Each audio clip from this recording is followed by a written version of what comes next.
네, 15년간 끌어온 담배 소송에서 대법원이 꼭 담배를 피웠다고 해서 폐암에 걸렸다고 단정하기 어렵다는 원고 패소 판결을 내렸습니다. 하지만 폐암의 종류에 따른 제한적인 결론의 성격을 띠고 있어 또 다른 담배 피해 소송이 이어질 가능성이 높습니다. 이승현 기자의 보도입니다.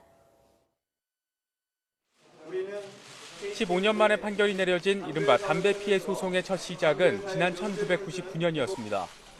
흡연으로 인해 암에 걸린 7명을 포함해 유족과 가족 등 36명이 국가와 KT&G를 상대로 소송 2건을 제기한 겁니다. 1심 재판은 치열한 법정 공방과 심리 속에 7년이라는 시간이 흘렀고 결과는 KT&G의 승리였습니다. 일반적으로 담배를 오래 피우면 폐암에 걸릴 수 있는 역학적 관계는 인정되지만 소송을 낸 환자들이 전적으로 담배 때문에 폐암에 걸렸다고 볼 증거가 부족하다는 것이었습니다.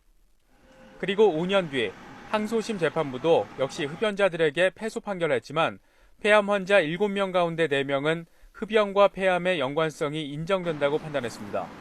재판부는 이들 4명이 앓은 소세포암과 편평세포암은 의학계에서 흡연과 폐암의 인과관계가 크다는 분석을 받아들였고 나머지 3명의 비소세포암 등은 흡연과 관련성이 낮아 인과관계를 인정할 수 없다고 판시했습니다.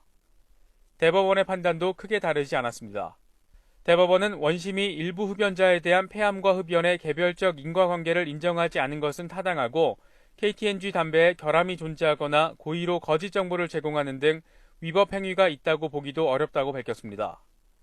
재판부는 특히 폐암과 흡연의 인과관계 인정은 폐암의 종류는 물론 개개인의 생활 습관이나 가족 병력 등 개별적 특성을 따져야 한다는 결론을 내렸습니다.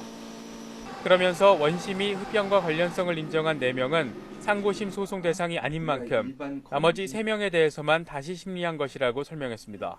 흡연이 폐암을 비롯한 각종 질환의 원인이 될 수 있다는 것이 사회 전반에 널리 인식되고 있고 흡연 여부는 자유의지에 따른 선택 문제로 보여 담배에 표시상의 결함이 있다고 보기 어렵다는 판결입니다. 대법원이 폐암 환자와 흡연의 인과관계를 각 개별 상황에 따라 봐야 한다고 밝히면서 발병의 원인을 인정받기 위한 또 다른 담배 피해 소송은 이어질 가능성이 높습니다. 하지만 흡연으로 인해 폐암에 걸렸다는 점이 인정되더라도 담배 회사의 제조 결함이나 불법 행위 등이 인정되지 않은 만큼 손해배상을 받는 것은 사실상 어려울 것으로 전망됩니다. YTN 이승현입니다.